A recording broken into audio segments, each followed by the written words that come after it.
আসসালামু আলাইকুম এভরিওয়ান, সবাই কেমন আছেন? আজকে নিয়ে এলাম আপনাদের সাথে একটি নতুন রেসিপি।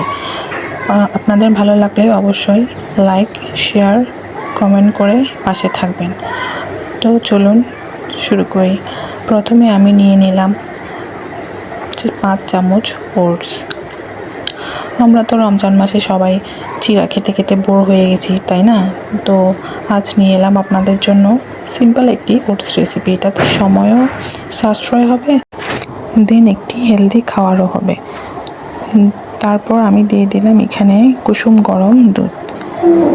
তারপর ভালো করে নেড়ে চেড়ে আমি দিয়ে দিলাম অল্পখানি লবণ। দেন ঢেকে রাখবো 10 মিনিটের জন্য। 10 মিনিট পর আমি কেটে রাখা কলা,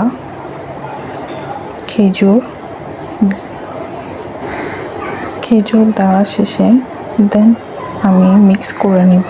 ভালো করে মিক্স করার পর রেডি হয়ে যাবে আমার ওটস রেসিপিটি। যদি আপনাদের রেসিপিটি ভালো লেগে থাকে অবশ্যই একটি লাইক, কমেন্ট, শেয়ার করে পাশে থাকবেন।